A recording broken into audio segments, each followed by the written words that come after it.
Welcome in to the best in paranormal podcasting. This is Darkness Radio. I'm your host, Tim Dennis. Got a huge show today with supernatural news. We even have one of your Parashares today. A big show, like I said. Mally Fox is out today, so we're going to bring in another co-hostess. And I think you know this co-hostess. She was with me yesterday. She's intelligent, she's witty, she's vibrant, she's intelligent. Did I mention intelligent? I think I might have mentioned intelligent. She's an author. She's got 3 wonderful books out there right now. She's got like 17 of them on the way, and they're all being released at the same time. Ladies and gentlemen, she's broken every chart into every chart everywhere around the world. They can't stop her. They can only hope to contain her. She's breaking records everywhere around the globe with her books. Let's welcome her in right now. I can talk. I know I can. Ladies and gentlemen, here she is, Jessica Freeburg. Jess, how you doing? I'm great. Thanks for that nice introduction. I feel so intelligent. Did I mention you were intelligent? I didn't know if I did or not. I feel really smart today for some reason. I think maybe it's just, glowing off of me. I think it is, yeah. I think it is. Well, you're going to have to put on your thinking cap today because, boy, do we have some stories that are all over the place today. I'll tell you, all over. They span the paranormal gamut. I'm using big words. I got my thesaurus, for yeah, I know. I'm over here with my dictionary. Like, look, what does that mean? Gamut. Woohoo! We've got quite a bit on tap today. Of course, we've got our usual interstellar news with the whole alien thing going on, including, you know what? We got a little MKUltra mixed in. It's rare. It seems like the MKUltra stuff that's mentioned lately is few and far between. But we have an interesting story today about mind-controlled animals in MKUltra. Ooh. Yeah, it was quite the controversial little story that came up this week. We'll talk about that today. Ed Sheeran is in now on the whole AI thing, and AI taking over humanity, which of all the people that talk about AI and mind control, Ed Sheeran, not the guy not mind control, but AI taking over the world. Ed Sheeran would not be the guy I would think would jump in on this. Yeah, that wasn't a name I was expecting to hear on today's show. That's right. So, but we'll get his take on things. Earlier last week, I don't know how this ties in, but I'm going to do a little speculation here. There's a story out there about Annabelle, the doll, the real doll, not the movie, but the real Annabelle. The real Annabelle is now out on tour. Okay. And has been taken out on tour by Ed and Lorraine Warren's grandson, I believe. Somehow, I believe this ties into a social media post that John Zaffis put out. John Zaffis has been posting a lot of cryptic posts lately about snakes and not being able to trust certain people. And I have a feeling it has nothing to do with, and again, this is just speculation. I don't know anything. I don't know anything on the inside. I don't claim to be an insider. I don't claim to know anything about what John's talking about. It's just a feeling. But when you see this story, when I read this story, I'll explain it to you, why I think he's talking about the subject of this story. He put out a series of posts last week. And one of them had to do with Ed and Lorraine. In fact, I'll bring up the post and we'll talk about it.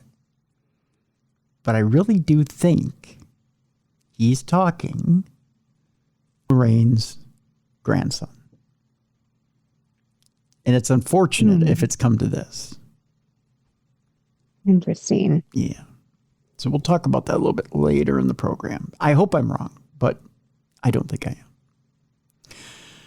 And we'll talk about chemtrails today, which is something that we rarely talk about on the program, but there's more states that are lining up to talk about banning sky spraying.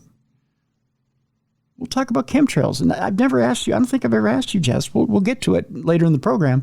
Do you actually believe chemtrails are real? Hold your thoughts on that when we get to that later in the program. And our palate cleanser for today has to do with free flights on airplanes. And do you think you can get away with it? One person actually did. I'll tell you how they did it. It'd be nice to save some money. Yeah, it would. But it may be only you that gets away with it. So we'll tell you how that happens. That'll be coming up at the end of the program. But first, let's jump right into the interstellar news. We'll talk about Pentagon disinformation and how it's been fueling UFO conspiracies for decades.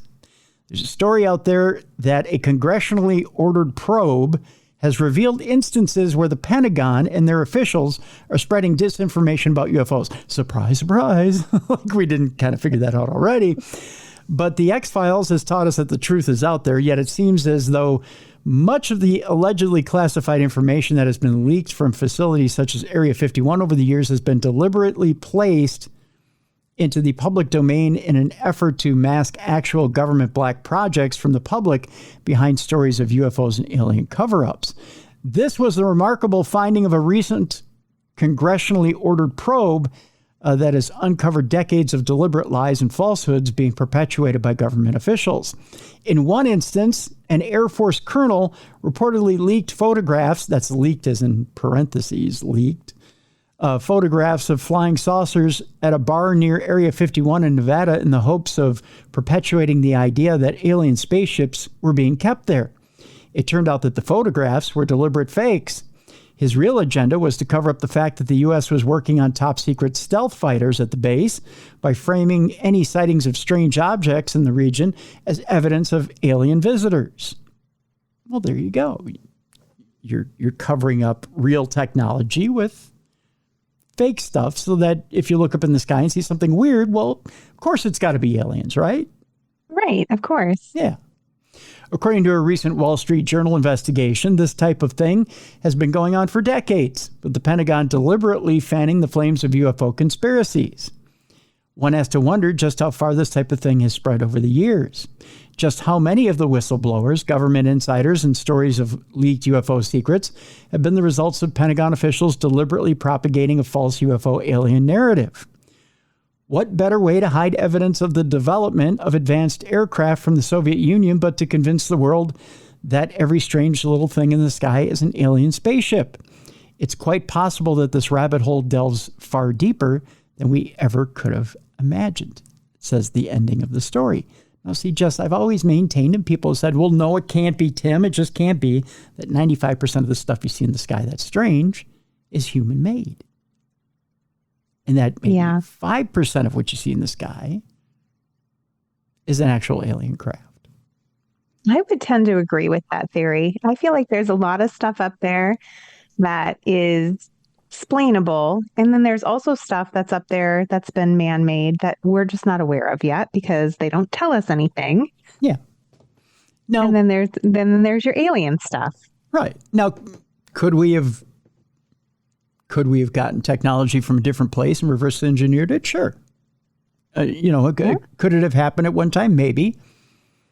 But as our guest tomorrow, which we'll tease later on in the program, might be leading on to, maybe the place that we got the technology, was it alien or something different?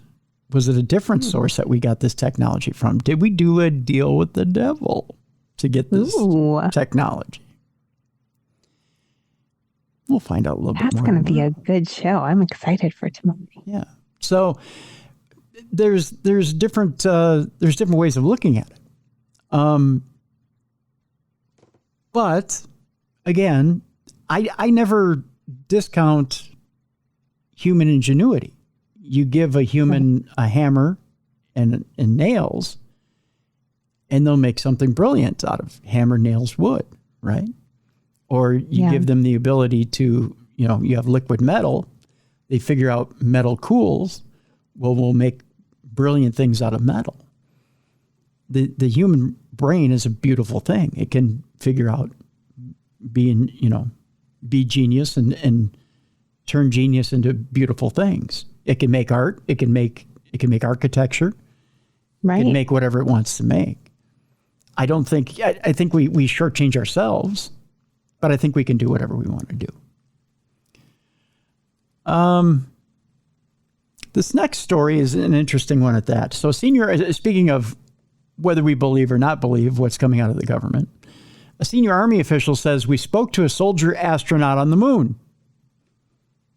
I know that sounds like word salad. But Secretary of the Army Dan Driscoll recently made a startling remark during an interview on Fox News. Despite the fact that no human has set foot on the moon since the end of the Apollo era in the 1970s, one of America's most senior military officials this week made a rather bizarre claim about the country's presence on the lunar surface during a live news interview. Speaking to Brian Kilmeade on Fox News on Wednesday, Dan Driscoll, the Secretary of the Army, unexpectedly, I can say this word, Jess, I swear, unexpectedly came out with a reference to a soldier astronaut on the moon while talking about the events surrounding the Army's 250th anniversary. The Army started planning this anniversary parade long in advance because what we believe is this will continue the strength in recruiting and retention that we have as young Americans across the country get to see all of the amazing things that the Army has done, he said. Whether it's helping with floods in North Carolina or wildfires in California, or we talked to an astronaut yesterday who's on the moon who's a soldier, including actually going to war and fighting to defend the freedoms that that make our nation so great. Now, what's wrong with that sentence? We talked to an astronaut yesterday who's on the moon who's a soldier. What? I don't understand what's happening in this story right now. Right. And then Kilmore replied, I think they mean Kilmeade replied, right, the Army can celebrate the Army. That's what it's about. Kilmeade said without picking up on the moon comment or asking Driscoll to elaborate on it. I think he skipped over it. Is he just like, it's just too weird, I'm not even going to touch it? Well, I think he didn't touch it because it opens up a can of worms that you can't put the genie back in the bottle, right? You just can't. That's true. Right. So what exactly was Driscoll referring to here? Well, some have suggested that the evidence is that the U.S. has been conducting clandestine lunar landings for years, while others believe it was just a slip of the tongue. So far, no official comments have been made regarding this remark. I tell you what, the clip is actually available in the story. I'm going to post the story in the description of this program so that you can watch the clip for yourself and see. I'm not making up the quote. He said the quote. Yeah. That's so weird. So you can see he's talking about a soldier astronaut on the moon. I don't doubt that there was a reason they made up Space Force. Right. President Trump made up Space Force in his first term. It's an actual branch. It's been operating. It gets a budget. Yeah. And again, we just don't know. They don't tell us stuff. We're purposefully kept in the dark. Right. We're a mushroom. We're kept in the dark and fed full of shit, right? And there's a reason for it. Yeah. There's a reason for it. And obviously there's a branch of the military that operates in space for a reason. There's a reason why they think space is so important to be there. Now, whether it's because other countries are trying to get there for other reasons, whether it be because there's valuable minerals out there that we need to mine, or valuable resources that we need that are out there, or they feel like there's wars out there to be fought because there's other races out there that we're not aware of, or whatever it is, they obviously feel that there's a reason to be out there. So, but it's weird that there's a soldier astronaut they were just talking to out there. Yeah, and you just let it slip. Let it slip. That's for sure. Our next story has to do with MKUltra. The CIA once tried to use mind-controlled animals as assassins. Imagine going to pet that nice, pretty little dog that's coming up to you, and that dog actually goes for your throat. I knew Phoebe was special. She had specialized training. Phoebe Buffet was trained by the CIA, huh? Secretive experiments conducted in the 1960s used electrodes to mind control animals for nefarious purposes. 60 years ago, the CIA was involved in a secretive and controversial program known as MKUltra, which experimented with mind control techniques, often involving unwilling or unknowing human participants. Before this, however, researchers attempted various mind control experiments using animals. The idea was to use electrical impulses to stimulate the brains of the animals, which included rats, cats, dogs, monkeys, donkeys, guinea pigs, and birds. Can you imagine that army coming for you? I'm just envisioning it in my head. I hope they're wearing little sweaters. No, don't put sweaters on them. Come on. Yeah, remember the little hamster sweaters? They're so cute. No, well, okay, yeah, on hamsters they are, but you put them on chickens and that's ridiculous.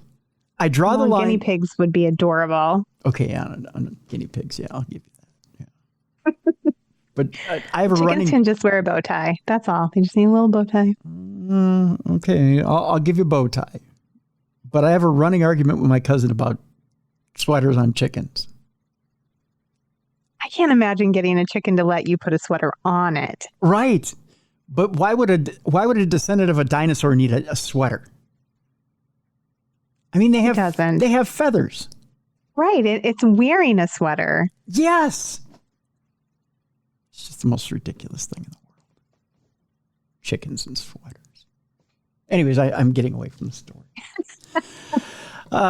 Some animals were rigged with explosives or deadly toxins, essentially acting as assassins that the enemy, in this case the Soviet Union, would never see coming.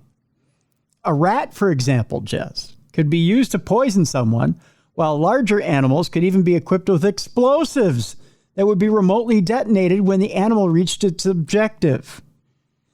What on earth?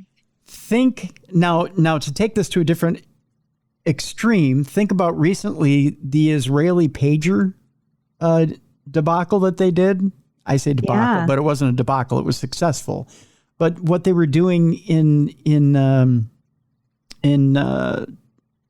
different countries they were doing this in, I think it was Lebanon. They were doing was it Lebanon? They were doing the pager thing, the pager experiment. They were doing it with different Palestinian groups.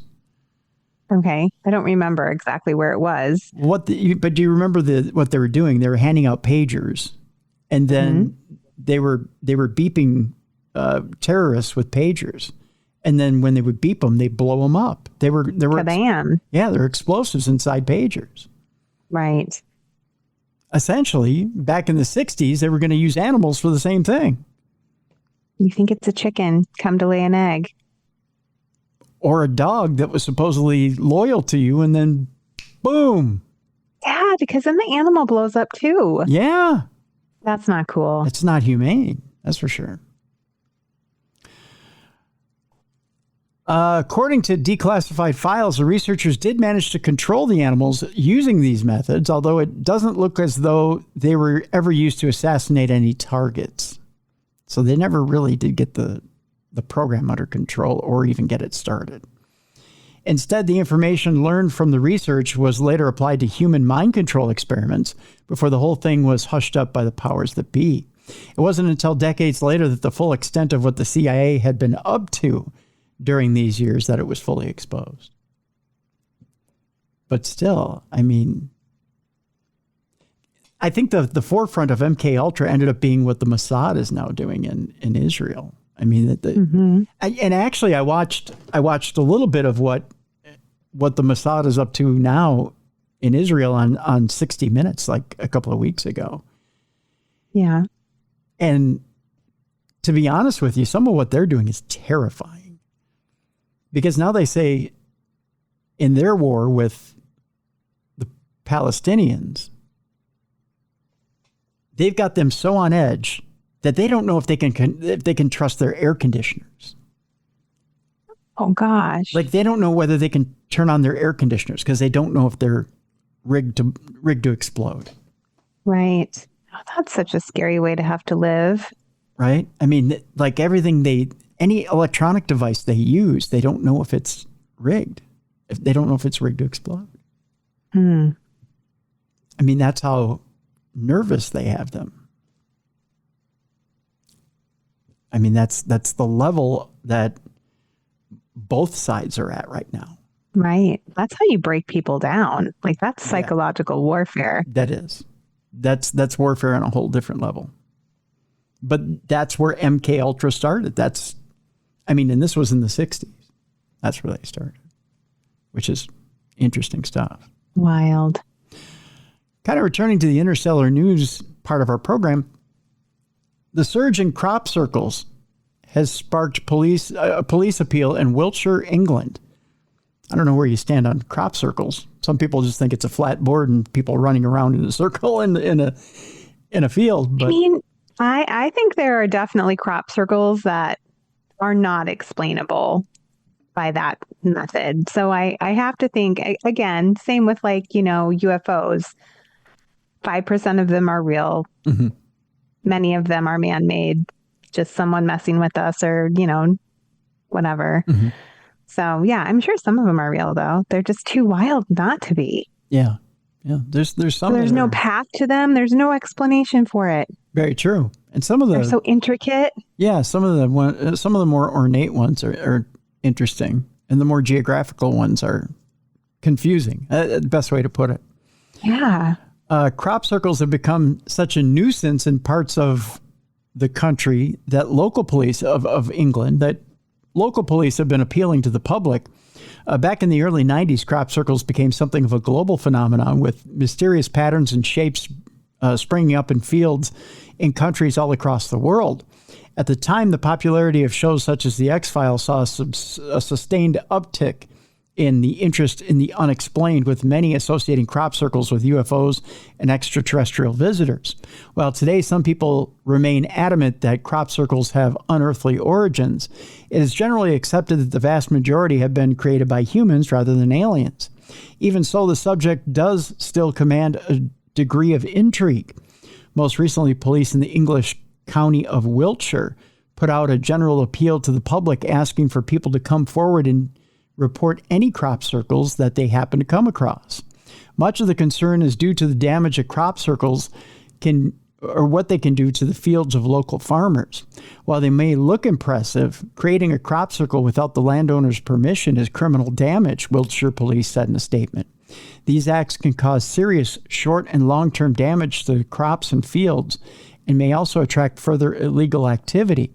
Landowners who do find a crop circle in one of their fields are being urged to erect a no public access sign if they don't want members of the public traipsing over their land to come and see it. Those who don't mind visitors, meanwhile, have been advised to speak to their insurer, as they will be responsible for the health and safety of anyone who happens to step onto their land. Exactly how many landowners will actually encourage such visits, however, remains unclear. I can't imagine that there's a farmer out there that wants crop circles to be done on their property. No, because they're trying to make money off that field, and you can't, unless you're going to start charging admission, which, you're not going to be able to profit the way that you would from selling a full crop of corn. Right. There's just no way to break even by putting a crop circle in the middle of your field and then turning around and saying, well, I'll charge admission. Who's going to come see it? And second of all, you have to get up in the air in order to do that. Exactly. Yeah. And there's no farmer that I know of that has that big of an aerial vehicle that you can bring people up in the air and charge admission to go look at a crop circle for a few minutes, No, and it seems like most farmers are very practical minded kind of people. They're not going to come up with that idea. Yeah, exactly. Yeah. It wouldn't make good financial sense or common sense either way. So exactly. Yeah. One more story before we go to break here. Non-human voices in the depths. A blueprint for alien contact is the question. I know that didn't make much sense the way I put it. Let's just get into the story and I'll make sense of it. SETI has been taking inspiration from the mysterious communications of a well-known ocean-dwelling mammal.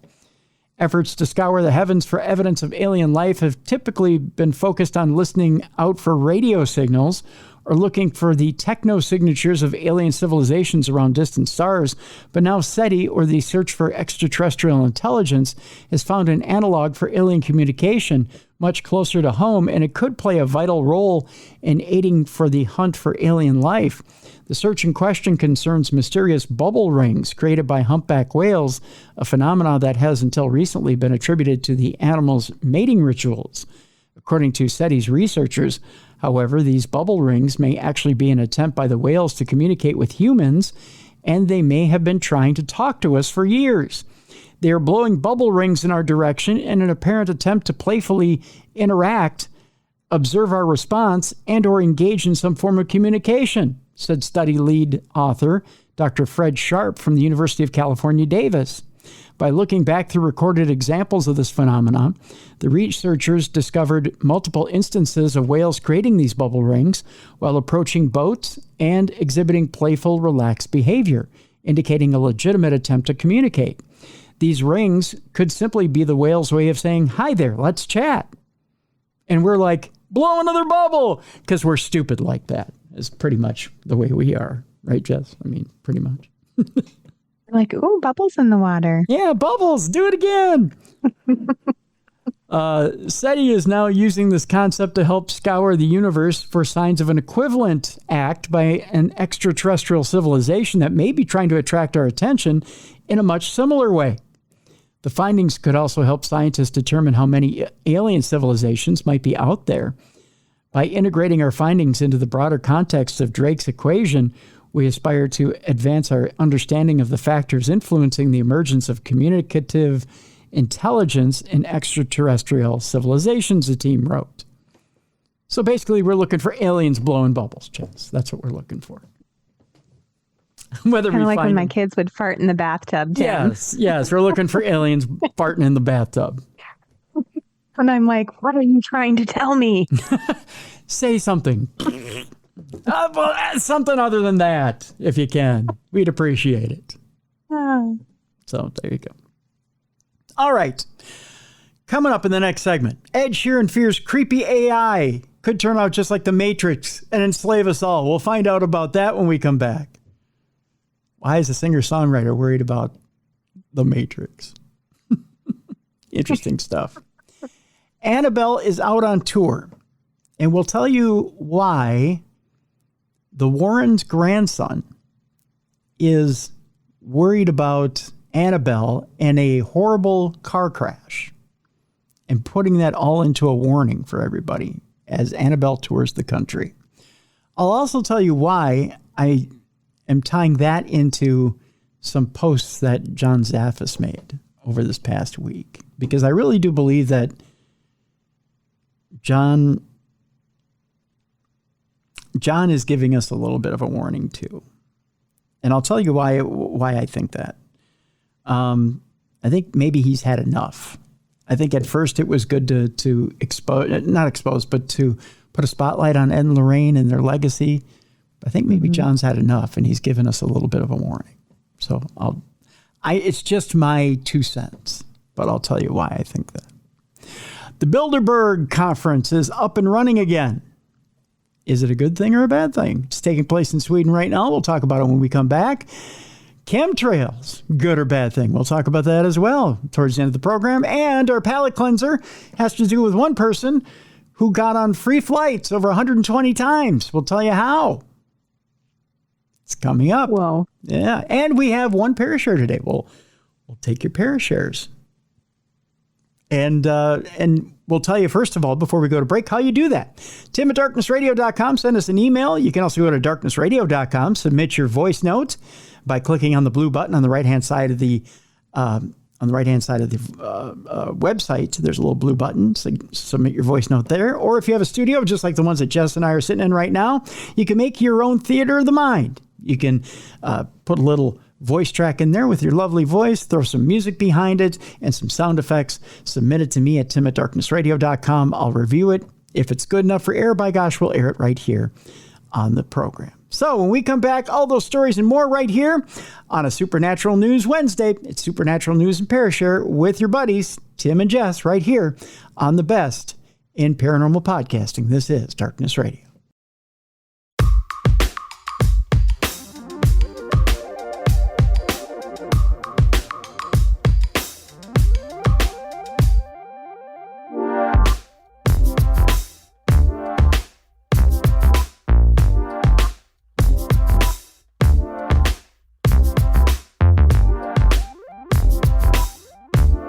Welcome back to the best in paranormal podcasting. This is Darkness Radio. I'm your host, Tim Dennis. With me is Jessica Freeburg. Jess, we're just going to rip the Band-Aid off right here, and we'll just say that, you know what doesn't make me happy? It's AI stuff. That's right. There we go. We just do that, and then we fire the theme, and then we get into this AI news. Let's just go. We just go. And you know what else? Who else isn't happy with AI stuff is Ed Sheeran. Really? Yeah, of all the people. Well, you kind of figure he's an analog guy, right? He just carries a guitar, writes stuff on a guitar, plays a guitar, sings with a guitar. He's not a big synthesizer guy, so I suppose he's not a big fan of AI, right? Probably not. He's an acoustic fella. That's right. He's an acoustic. Good way to put it, Jess. He's an acoustic fella. He evidently fears that creepy AI could turn out just like the Matrix and enslave us all.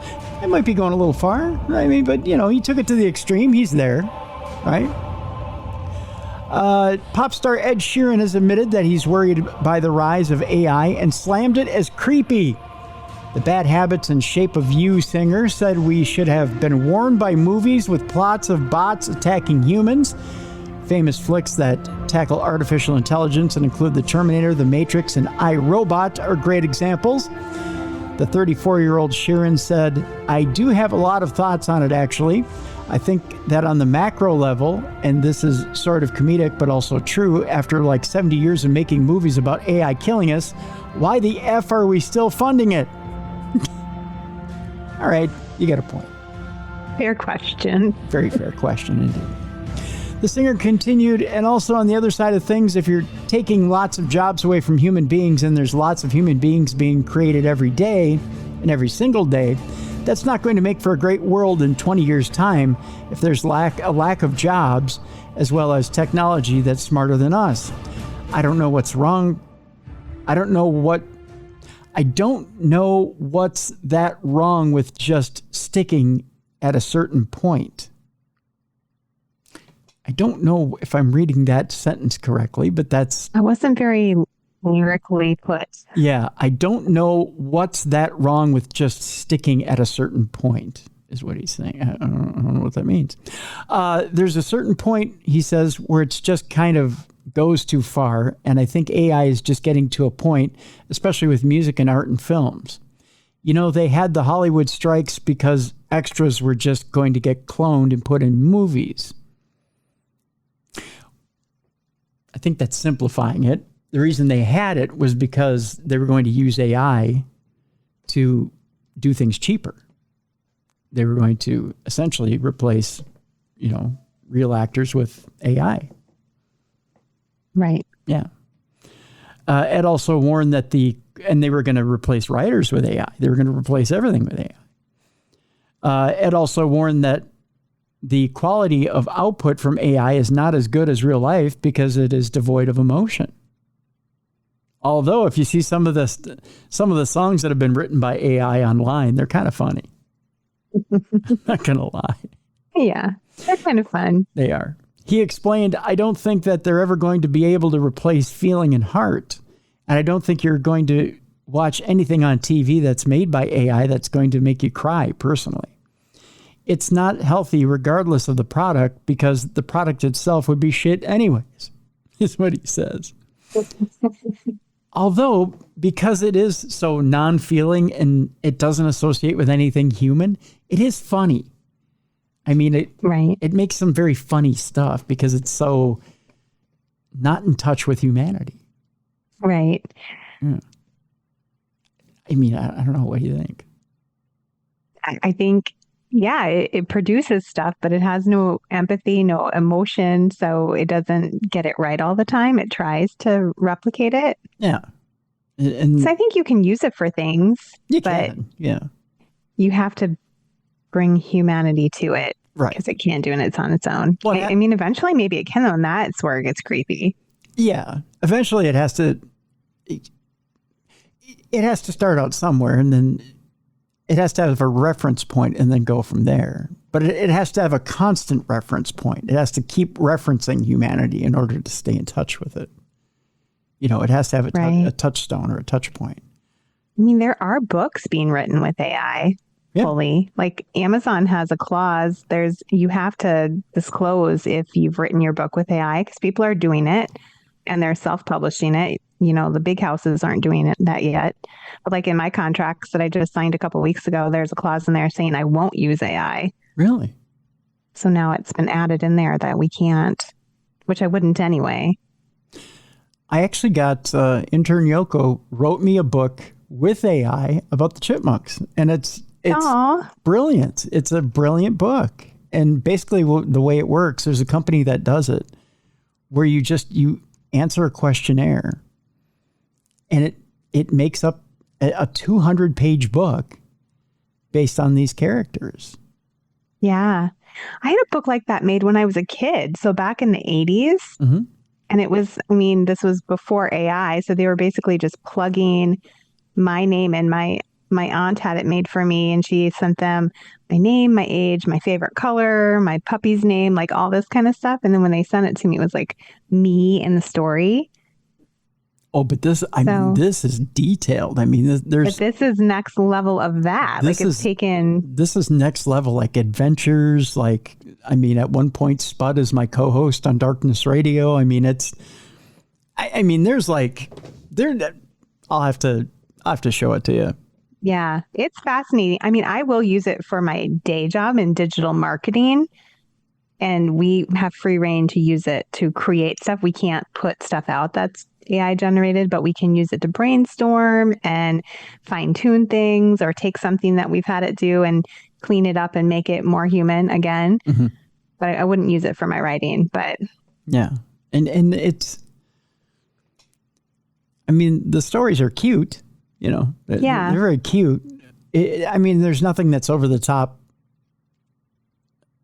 mind-blowing as far as ingenuity, right? No, it's just taking stories that it's scanned and it's regurgitating them, basically. There's nothing there's nothing groundbreaking, but they're just cute little stories. But they're cute, they're fun. Yeah. I don't hate AI for that. No.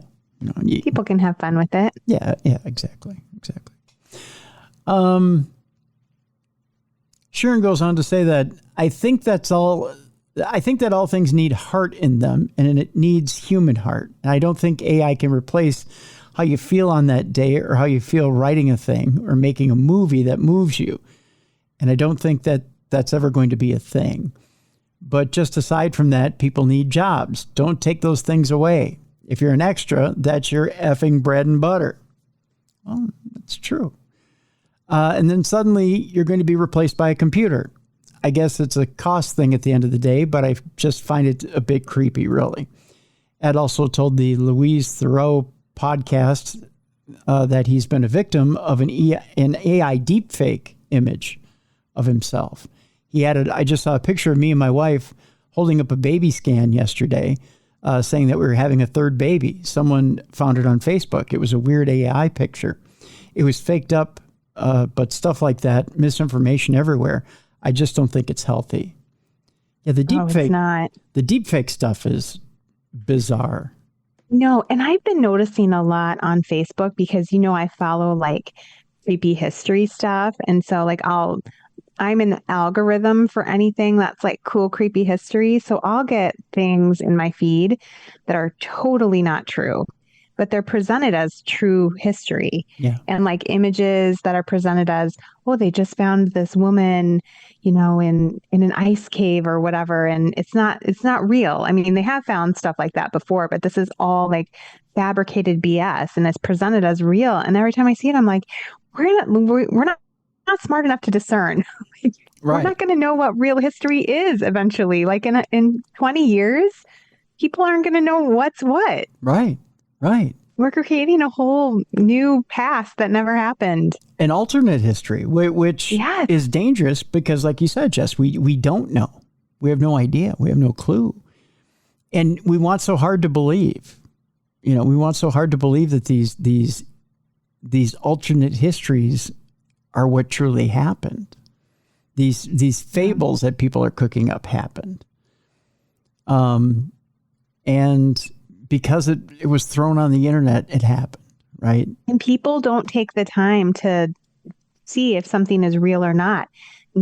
most people don't research things before they retweet it, repost it, whatever. And so they see something that's fascinating or aligns with their beliefs, and they're immediately reposting it without even making sure that it's true. So then it just becomes this crazy game of telephone that's not fun. Yeah. That frightens me, actually. Yeah, very much so. It's going to make us stupider, Tim. That's right. That's right. We'll all run around being a bunch of fountains of misinformation, which is a great band name. I don't know. Yeah. Fountains of misinformation. And people with anxiety are going to have so much more anxiety. Everyone's going to have to be on medication for anxiety because we're all going to be freaking out. That's right. That's right. And the truth is, most of it's not real. That's right. That's right. It's a mess. It's a mess, that's for sure. Well, meanwhile, if a billionaire trader is out there warning you about it, then there's probably an issue with it. If a guy who's making money out there is telling you there's an issue, there's an issue. Billionaire trader Paul Tudor Jones is warning that AI could trigger mass unemployment, yet it could revolutionize education. 6 of one, half dozen of another, right? Paul Tudor Jones has warned that AI could cause mass unemployment and even threaten the human race. The billionaire trader said the technology has great potential, but poses risks for safety and stability. The quote here from him is, "This is obviously the most disruptive technology in the history of mankind," the billionaire trader told Bloomberg Open Interest on Wednesday. The Tudor Investment Corporation founder turned a decades-old sci-fi series, turned to it to explain the existential threat posed by AI. His quote is, "There is a great Twilight Zone episode where the aliens came down to Earth and they hand this book that says to serve man to the people. And everyone goes, hooray! They're going to save humanity. And it's a humanitarian guide. And when they open it up, it turns out to be a cookbook." And it's true. If you've ever seen To Serve Man, that's what it is. It's a cookbook when they open it up. The downside of AI is that we've been served, he added, pointing to Tesla CEO Elon Musk's warning on a February podcast that there's a 20% chance of AI wiping out humanity. That risk should set off alarm bells throughout the world, Jones continued. He also highlighted Anthropic CEO Dario, I believe it is Amodei's, suggesting that U.S. unemployment could surge from around 4% to around 10 to 20% within the next 5 years as AI displaces legions of white-collar workers. Jones called that a massive stability issue on top of safety concerns about the nascent tech. AI is already reshaping industries such as law, consulting, banking, and the media by automating tasks and producing faster and better work than humans in some cases. Jones singled out education as one area where AI could be a force for good. The advent of virtual tutors who can help students with any subject could or should mean there's no excuse for a low-income kid not to have the greatest education. He cautioned that President Trump's proposed One Big Beautiful Bill includes a moratorium on AI regulation that could allow the risks it poses to become reality. Interesting stuff. So, Paul Tudor Jones out there saying, hey, you know what? Too many risks out here. Maybe there's not enough reward, but you have to minimize the risks here in order to make it work. Right. I think too, back in February when Musk said, you know what, this is probably the greatest danger to humanity that we've had in quite some time, and that it could destroy humanity. I think that's this from a guy who's developing the technology. Everyone who's ever developed this technology has said it could destroy humanity. There's not one developer of this technology who said a great thing about it. Yeah, they're like, disclaimer. Yeah, I'm developing it. I know I'm going to make a ton of money on it, but by the way, we could ruin humanity with it. I know, and it's such a weird thing because you can't live in the modern time and not touch AI. You use it when you use your Alexa. I want to say that word quietly because I don't want yours to start talking to us. But, we've been using it. We use it with our maps. We use it with a lot of different things.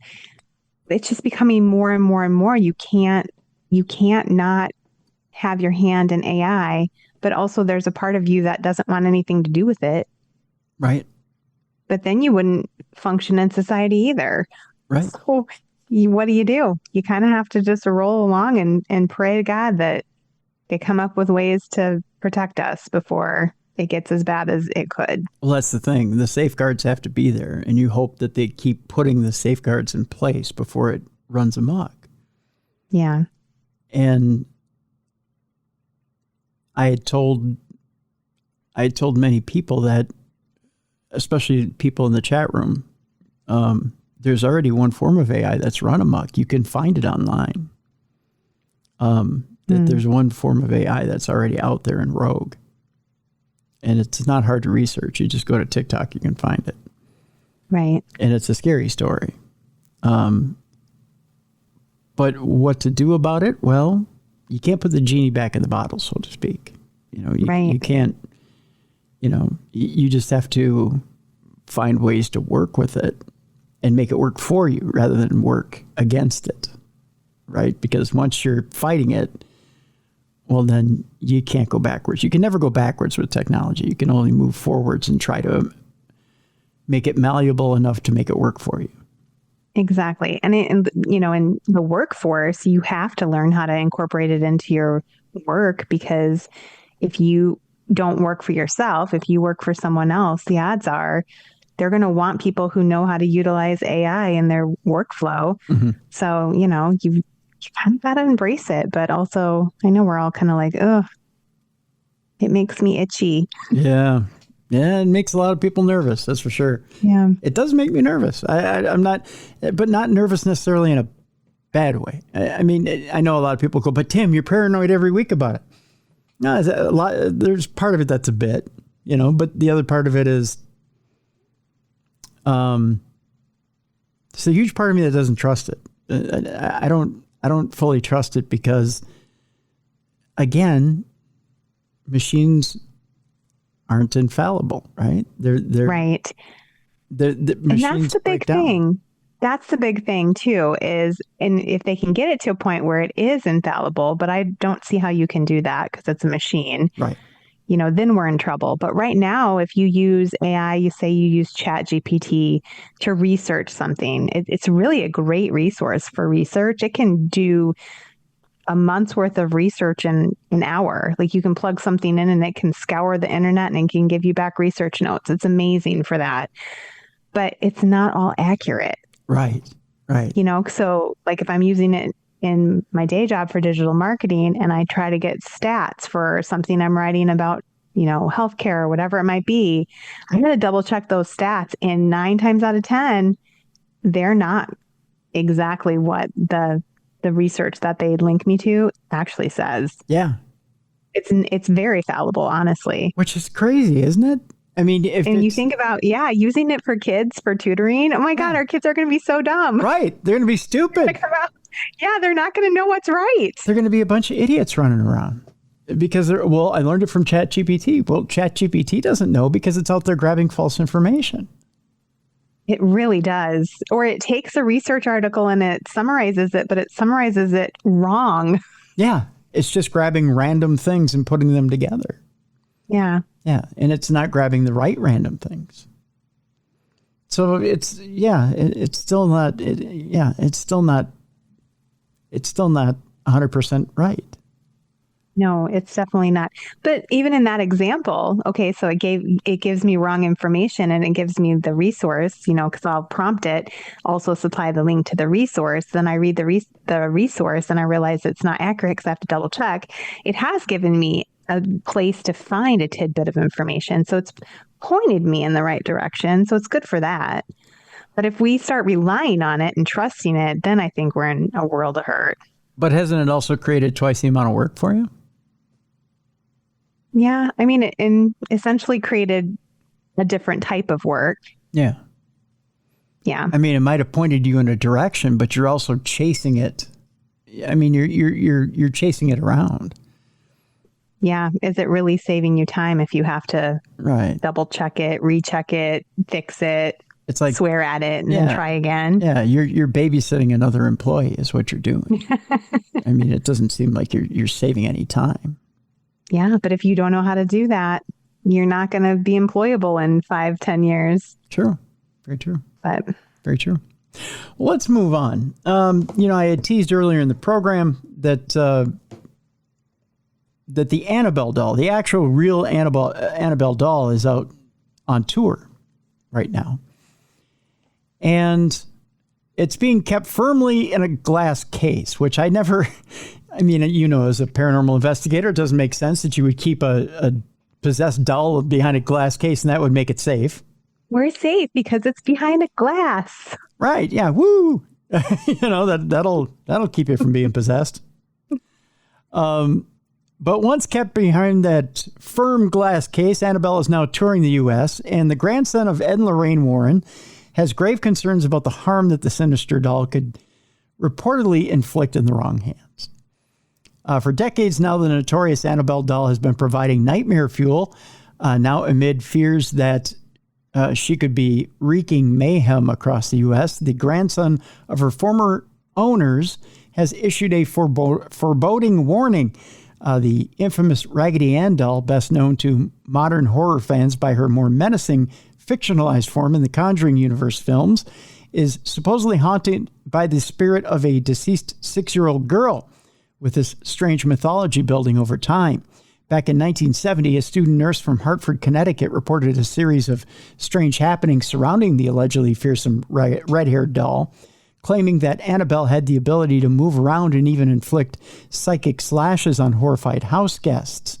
As detailed in the 2014 movie Annabelle, the student and her roommate reached out to Ed and Lorraine Warren for assistance.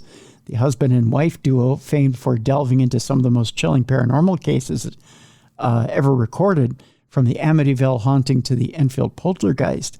After deeming Annabelle to be demonically possessed, Ed and Lorraine had the doll locked up in their now closed occult museum filled with artifacts from their various investigations. This collection, kept at the Warrens' former home in Monroe, Connecticut, included a purported vampire coffin, as well as a child's gravestone, which has allegedly been used for satanic purposes. Out of all these objects, however, there is none that sparks a shudder quite like Annabelle. Kept in a glass case bearing the warning, "Positively do not open," because that'll keep you from doing it too, Jess. Young members of the Warren family were taught at a very early age that Annabelle was not a toy. In a recent interview with The Mirror, the Warrens' grandson, Chris McKinnell, recalled how in his youth he was taught to respect the artifacts in his grandparents' museum, reflecting that Annabelle is more like a cobra.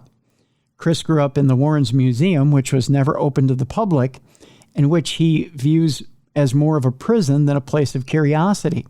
He can still remember one chilling instance when his then 2-year-old sister locked him inside at night, an instance reminiscent of a shudder-inducing scene involving a child in the third Conjuring film.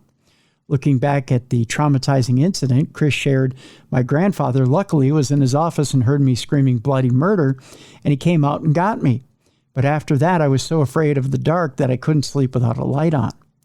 Ultimately, Chris was able to face his fears and overcome his terror of the dark in a highly unusual way by accompanying Ed and Lorraine in their spine-tingling line of work. He joined Ed on his first case at the age of just 16 and claims to have heard wall-shaking poundings, clawings, and growls during an intense situation, an initiation, inspired by his war veteran grandfather's bravery. However, the teenage Chris, he said, stood firm.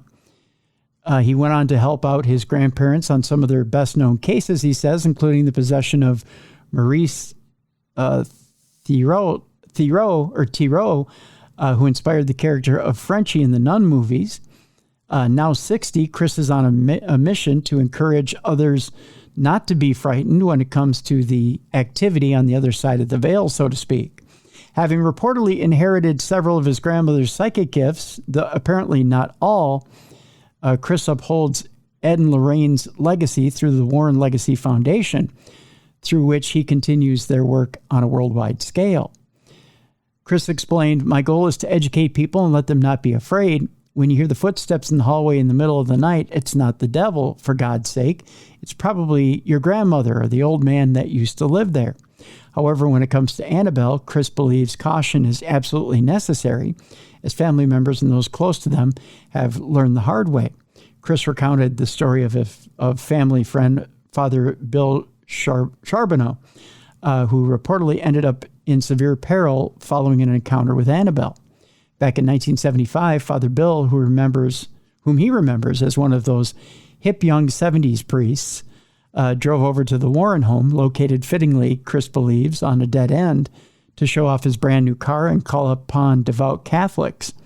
And Lorraine, Chris, who remembers attending Father Bill's Christmas Eve Mass with his grandmother, said, afterwards, he said to my grandfather, "Ed, I hear you've got a doll that attacks people." And he says, "Yes, Father, it's downstairs. Would you like to see it?" Now, at this point, it wasn't in a box. It was sitting still in a rocking chair. And so they go downstairs. Father Bill looks at it, picks it up, and throws it across from him and says, "God is stronger than the devil." And my grandfather looked at him and says, "Yes, Father, God is stronger than the devil, but no man is." That night, and this is according to Father Bill, he was driving home that night on Route 8 in Connecticut, and he saw this white light coming out of the sky directly at him. And just before he veered off the road, in the halo of the light, he swore he saw Annabelle. He went into the median, and the car was ripped in half, and his leg was broken. Now, my grandfather used to talk about that until I think Father Bill asked him to stop, at which point my grandfather changed the story. He still tried to warn the public not to mess with Annabelle, but changed this to a boy on a motorcycle with his girlfriend. Not true, never happened. That's the Father Bill story that he changed. He wasn't doing it to be dishonest. He was doing it to warn the public about the dangers. On another separate occasion, Ed and Lorraine were driving along Route 84 in Pennsylvania on a pretty lonely road. There weren't really any other cars around, but there was a truck about a quarter mile back. As they drove, the religious couple couldn't help but notice the abundance of biblical-sounding place names along the way.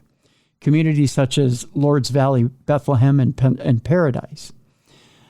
Chris revealed my grandfather made an offhand joke and said, "Not even Annabelle or Amityville could bother us here because of all the biblical influences."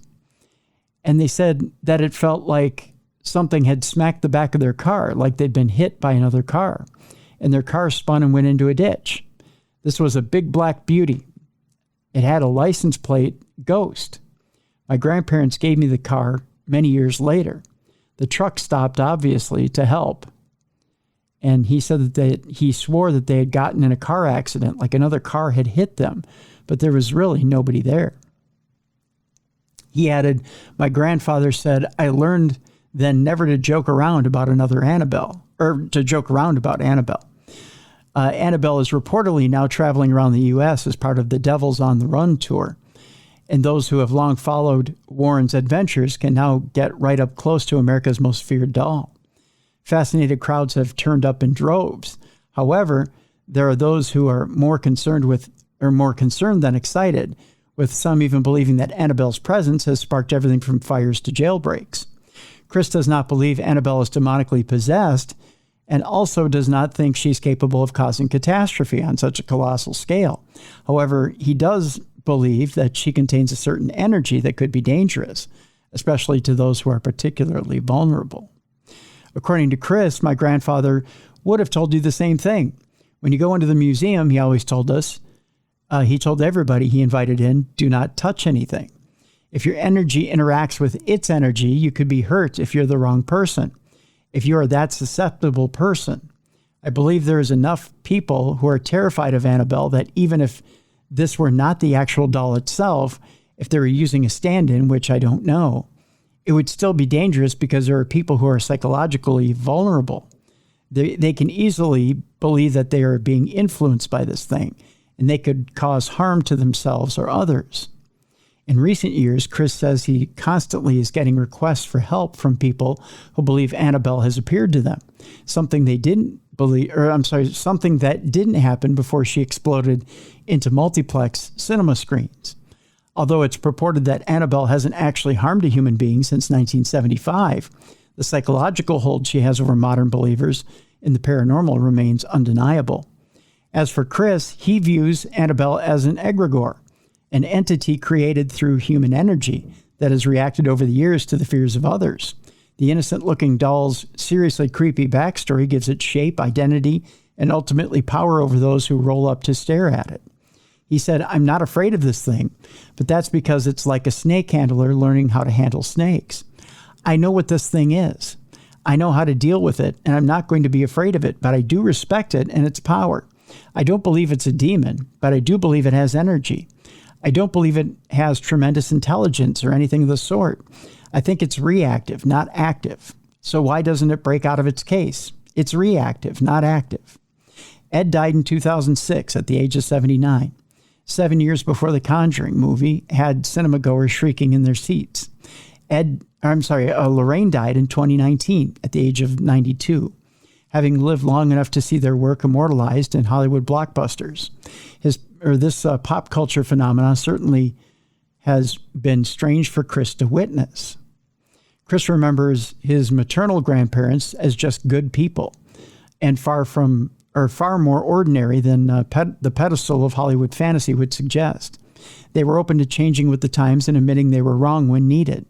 Chris recalled, "Even my grandmother said the best psychic in the world is only right 60% of the time, which is a terrible average to change your life."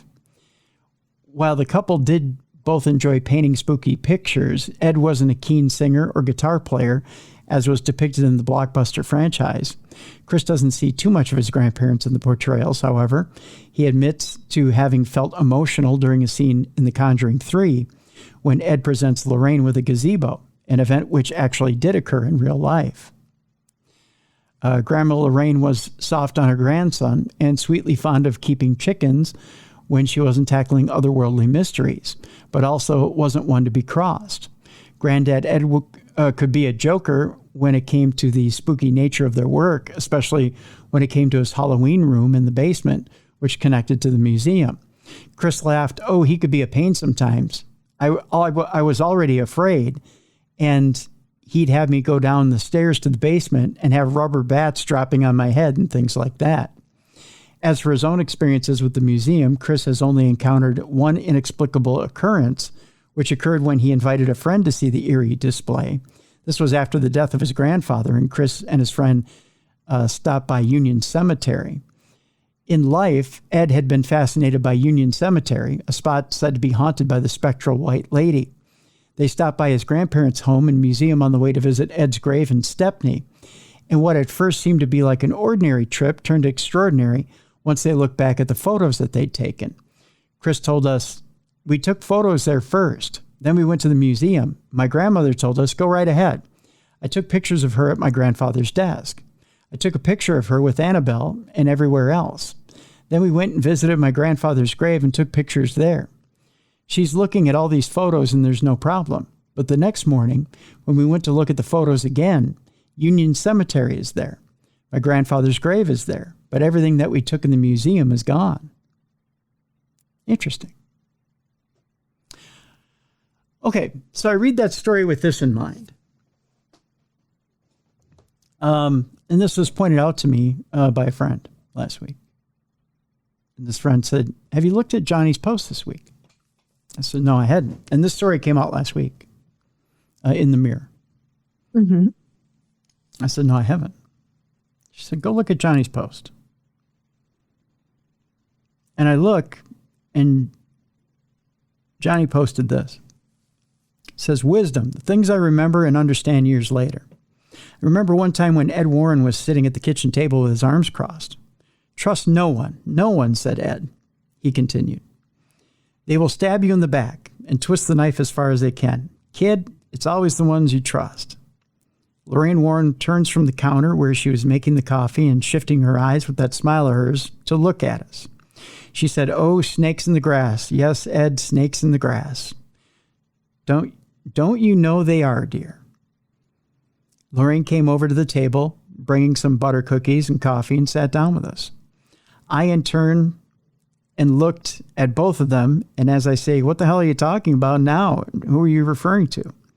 They looked at each other and busted out laughing. And at that point, Lorraine said, now on to the next topic, as she smiled.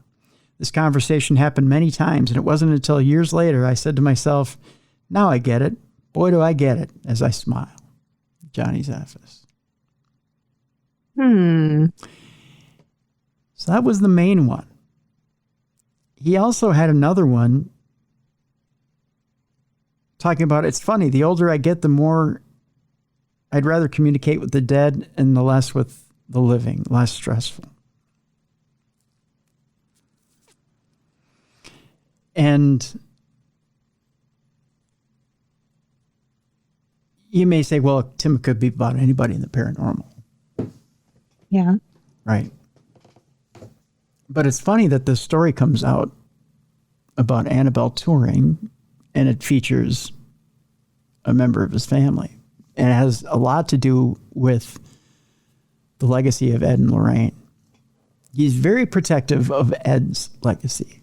He doesn't say much about Lorraine, but he's very protective of Ed's legacy. I just know that from knowing him. Right. I wonder if this isn't a shot across the bow at this article. And if there isn't some slight exaggerations in the article. I don't know where they are. I couldn't tell you. Right. Because I don't know either one of them enough to say where they are. Yeah, it feels a little cryptic, like he's saying something without saying it. Yeah. And the timing is a little too coincidental. Yeah. But it's not like Johnny to throw that out in public. Johnny's not one to state stuff like that publicly and leave it out there. Mm-hmm. Unless he has a message for somebody and they know who they are. Right. You know? Is he connected on social media with the grandson? Like the grandson would see what he wrote, or does he just maybe think he assumes? Okay. Yeah. Yeah. Yeah. So, and things are tense in that family anyways, you know? I mean, there's no love lost in different areas of that family. So, but I'm not going to get into the politics of what's going on in that family because I don't know all for sure. But right. But keep in mind that John worked closely with Ed and Lorraine. I mean, he would know. So I trust him implicitly to know. If someone's maybe fibbing a little bit in an article. Embellishing a little bit here and there. Yeah. For him to call him out. I think maybe that's what he's doing.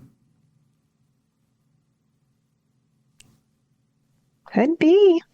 I think maybe. Could be. And I mean, in the grandson's defense, not that I'm defending him or he needs to be defended, but, if he's recalling stuff from his childhood, we do sometimes remember that differently. Sure. Than the way that it really happened. So there's some unintentional embellishment because sometimes we remember things more dramatically from childhood than it actually was. Absolutely. But it's different to remember stuff differently and then sit down in front of a journalist and tell them to publish it for the entire world. Right. You want to make sure before you document it. I would even go in front of another family member and say, do you remember it the way I remember it? Because I'm about to tell it to someone and have it published. Because if I don't remember... I'm about to make this fact. Yep. Because before I recall this in front of a journalist, I want to make sure that I remember it the way it happened. Because if it didn't happen the way I remember it happening, I don't want to rehash it in front of a journalist. Because it gets recorded and then it's out there. And then people believe that as true history. That's right. And then when a relative is upset, then they come back at you. And then all of a sudden there's real beef. And then you got issues. You know? And if that's the way you recall things, okay, that's the way you recall things, but that isn't necessarily true history, right? Right. And you can find things to back up history. So just be careful what it is you say. That's not always the truth. It's just the way things are. All right, let's move on to the next story. I just thought that was interesting. That it is. To see that, to see the parallels there. This next story has to do with a futurist who claims that X-Men like mutants will walk among us within 5 years. Oh, goodness. Yeah. How would you like to just run into a person who has powers, Jess? Kind of fun. That would be kind of fun. Now, here's my question. Will we have the same prejudices? Because we do have a very polarized society right now. I mean, we kind of do that now with like psychics, Yeah. you know? Yeah. People don't always believe them, or they put negative connotations on them, you know, as The devil. you know. Yeah. Yeah. Yeah. Mm-hmm. It's true. Transhumanism could see real life mutants become the norm, according to, and render ordinary humans obsolete. According to millionaire tech investor and futurist Herbert Sim, the use of science and technology to enhance humans beyond what evolution can alone achieve, a practice known as transhumanism, will see a race of mutant humans become a reality within as little as 5 years. Sim has a new startup, Neurochip, which aims to upgrade humans using modern-day technology. Transhumanism can help to extend your life for 500 years. And then it's amazing to think what we can achieve, he said. Humanity has now reached a point where we are at a crossroads and we're trying to accept technology into our lives to enhance our lifestyles. The sky really is the limit when it comes to this subject. For example, it might one day be possible to enhance human eyesight with zoom and record functions through ocular implants. It might also be possible to enhance physical capabilities and make people immune to diseases. All of this technology is here to help humans transcend and live longer, said Sim. These are possible superpowers that humans can have through the use of genetic technology. Sim argues that once these enhanced mutants begin walking the streets, ordinary humans without upgrades will become obsolete. That's kind of a scary thought to think of. Because of these very dominant new races, they will be better than humans in every single way, he said. The humans that are left over, they will not be able to contribute to society as effectively as these transhumans.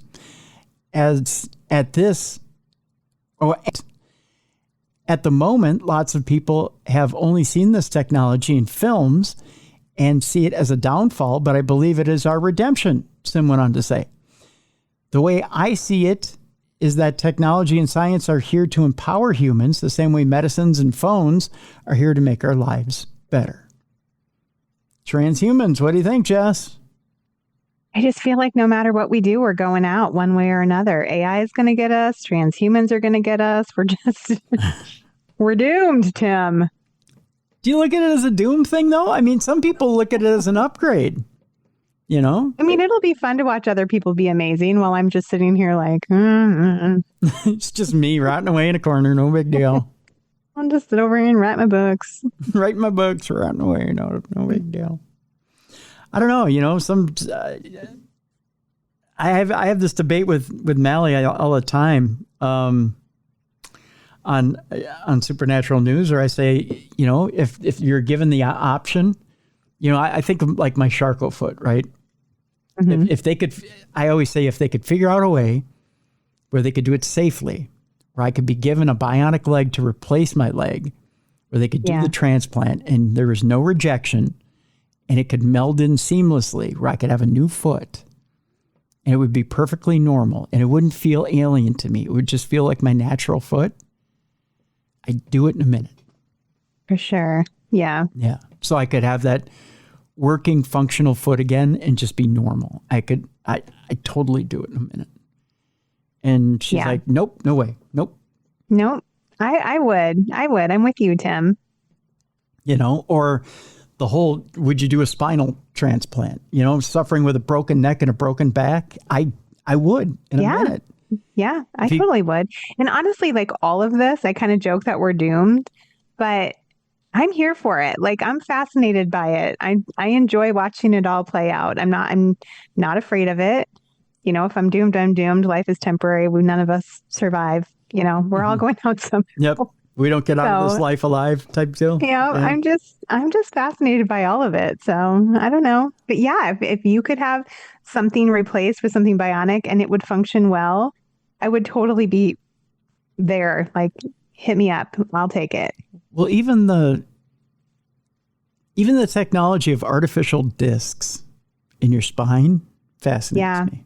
I mean, I don't know that I could do it yet. I mean, I have the very real possibility that I may have to do it about 5 years down the road. But, you know, to put an artificial disc in my spine, I know people who have had it done and they say it's wonderful. You know, it's changed their life. But but to me, you just feel like maybe the technology isn't quite there yet, so you'd be afraid to try it. Yeah. I just don't feel like it's too new to me. Yeah. Everything comes with a risk, right? Like, you go under the knife, something could go wrong, your body could reject it, whatever it might be. Yeah, I just feel like it's too new yet. There's not that there's not enough known about it, but it's that the I don't want to call people test subjects, patients. Like the patient hasn't had long enough to have it in their body to know what the body does with it. So what does it do 10 years after it's been in, 20 years after it's been in? How does it degrade in the body? How does it, you know, what does it do? Does it function like your bone would 20, 30, 40 years down the road? You know, that sort of stuff, you know, because it doesn't really extend your life to have all these different parts put in. So.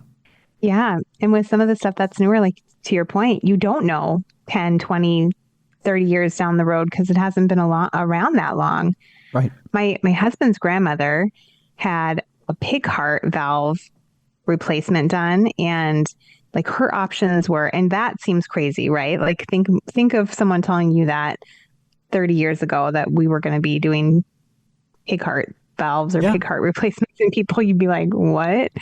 But her choice was like, your heart's going to give out now or any day now, or you can have, I think it was 5 more years was what they told her. This will extend your life 5 more years, but you're not going to extend much beyond that because that's about the longevity of this transplant and how long it will function. So she took it, but we'd talk to her and she'd be like, well, you know, that was 3 years ago. I've only got 2 years left. It's just like counting down. But we got to keep her a little longer. So God rest her soul, because she did pass away this year. But I believe my grandfather had that done too. Pig valve. Yeah. But yeah, when you think about it, when you're telling your grandparents of people who would be like, that's such a foreign idea to them, right? Like, think of them as a kid, someone telling them that. They would never believe that. So they're being presented with something that's wild, and they're like, yeah, let's go. Grandpa's joke was just, I smell bacon. Is that me? I smell bacon. You know, but yeah. Can you not eat bacon anymore if you have a pig part in you? I would think you would, but it'd just be cannibalism. Yeah. So, yeah. Crazy. But you know what? You'd be able to smell out a truffle from a mile away. That's true. Yeah. You just have to switch to turkey bacon. Turkey bacon. I love turkey bacon. Which is not as good. You don't think so? I like it, but I love fat. Like I'm a fat eater when I eat meat. Yeah. Like when my husband and I were dating, we went out to dinner. We weren't dating very long, and he got a steak and he left all the fat behind. I'm like, are you not going to eat some of that? Like, give me your fat. He's like, you're going to eat that? It's so gelatinous. I'm like, it's the tastiest part. So you're not a filet mignon eater. You'd rather. I mean, I'll eat it all, but you got a piece of meat and it's got some nice fat on the edges of it. I like to eat that with the meat. That's delicious. Really? I'm definitely not cutting my fat off my steak. I mean, I won't eat all of it because then I'll need a pig heart replacement. Yeah, I was going to say. But it is yummy. That's why pig bacon is so good. It's got all this in it. Turkey bacon has no fat. It's very lean, yeah. Yeah, but it's good for you. That's mostly what we eat at our house. Yeah. Is turkey bacon. It's turkey bacon. So maybe I'm just missing pig fat. I think you are, yeah. I'm gonna rescue you. I'm gonna throw a big log of Jimmy Dean sausage on your front step. Bring me some sausage and bacon, Tim. Yep. You'll be my best friend. The real stuff. It's gonna be a drive-by too. I'm just gonna drive by in my van and launch it onto your front step and keep moving. So then that way your family doesn't know. They'll be like, who put this real Jimmy Dean sausage on our step? You'll be like, never mind. Why is Mom sitting outside on the front porch eating raw bacon?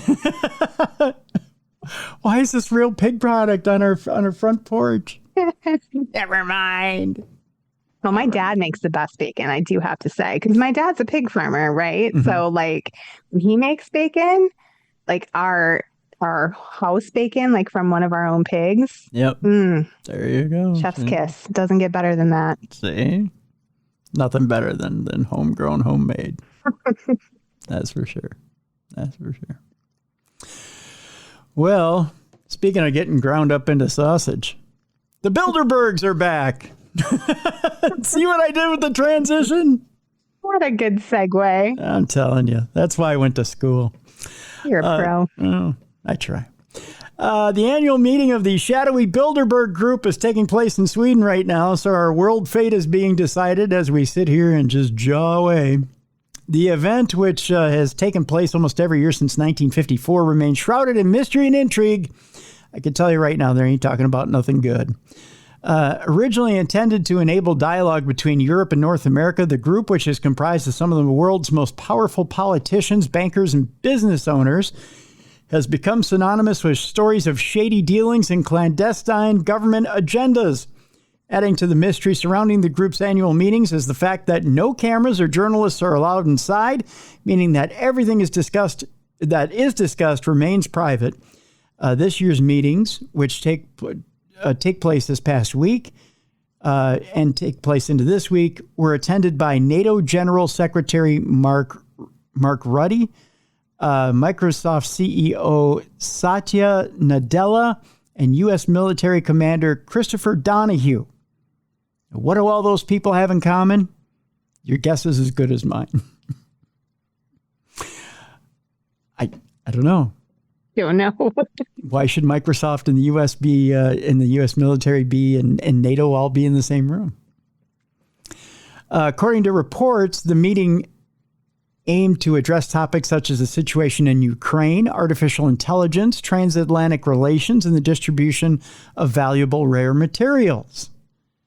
That's even sketchy, to be talking about all that between a bunch of nations. Everything else about the event, however, has remained under wraps. As things stand, it remains unclear just how impactful the Bilderberg meetings actually are to global events, with some playing down their significance and others maintaining that they are secretly more influential than many world governments. Suffice to say, it is unlikely we'll ever know exactly what goes on at the events after the doors have closed. I say it's a lot like Bohemian Grove. They just put up a big owl effigy and Walter Cronkite's voice comes out of it and they all strip, get naked, and do plays. I think it's just that whole deal. I think so. How do we get invited to that? Sounds fun. I think we have to swear a blood oath to some effigy of some sort, and then we get in. Okay. Yeah. Never mind. But it's, I mean, it's a little complicated, Jess, but we can get there. We can just replicate. We can do our own version, Tim. We don't have to do any blood oaths. We'll just do our own weird We got our own crew, the DRC. And you still have to swear a blood oath, but it's a blood oath to Stan Lee from Marvel Comics. Yeah, you don't actually have to cut your finger or anything weird like that. Just swear. No, it's a small paper cut right on the inside of and the inside of the webbing of your hand. The webbing stands for Spider-Man. Any place but there. But that's how you get in. Ooh. But other than that, Our next story, as I'm trying to get you to not focus on the paper cut on the webbing of your hand. The next story has to do with a with scientists who are puzzled by a mysterious signal coming from the Antarctic ice. It's the thing. I'll just tell you right now. Yes. Remember the movie? Yes. Yep, that's what it is. That's what it is. I'll just skip right to the end. It's the thing. We just solved the mystery. Yep. Moving on. The end. Moving on to the next story. According to researchers, the unexplained radio pulses defy our current understanding of particle physics. Something strange seems to be emanating from the depths of the Antarctic ice. That is, at least according to readings recently obtained by a mobile cosmic particle detector known as the Antarctic Impulsive Transient Antenna, or ANITA experiment. Anita Baker. She just goes in there and goes, "Ba, ba, ba, ba, ba, ba, ba," and then they find it. The project consists of multiple, that's my best Anita Baker for you. The project consists of multiple instruments designed to pick up radio waves from cosmic rays hitting the Earth's atmosphere. In a strange twist, however, rather than reflecting off the ice as expected, these newly detected signals appear to be coming from beneath it, something that shouldn't be possible based on our current understanding of particle physics. The radio waves that we detected were at really steep angles, like 30 degrees below the surface of the ice, said Stephanie Wissel, who is the associate professor of physics, astronomy, and astrophysics. That means that the signals would have to pass through thousands of miles of rock before reaching the detector, a journey that would have almost certainly rendered them undetectable. So how could the signals have taken this route and still have been picked up by the detector? It's an interesting problem because we still don't have an explanation for how those anomalies are. But what we do know is that they are most likely not representing neutrinos, said Wissel.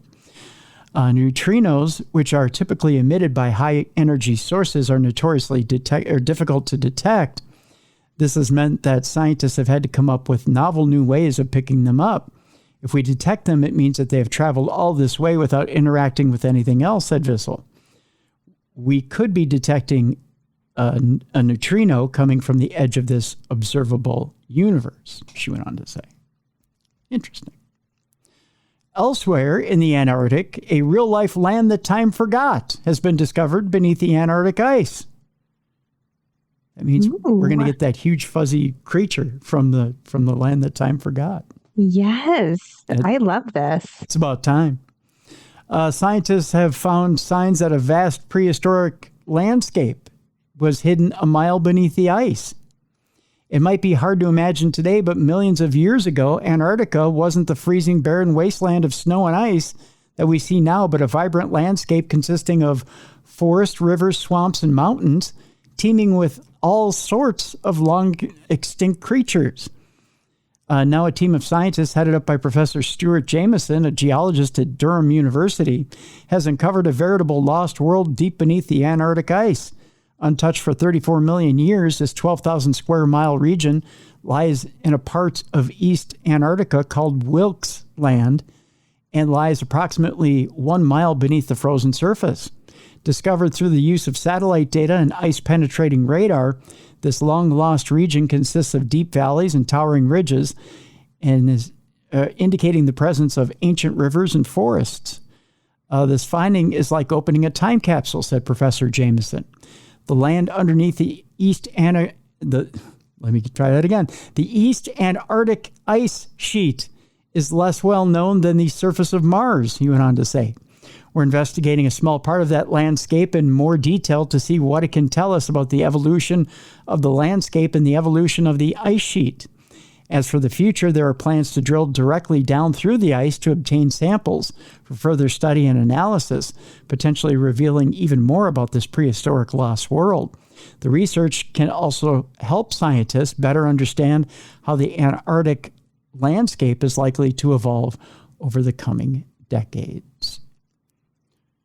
Another mystery for you having to do with an iceberg. See what we're doing? We're traveling through frozen tundra right now. A mystery as fishermen captures a photograph of a very rare black iceberg. And actually, I have a picture to show you of this thing, Jess. Take a look at that black iceberg right ahead. Ooh, that is wild looking. Imagine hitting that in the middle of the night with your ship. You're going down. Going down. Better let the orchestra know so they can play through it.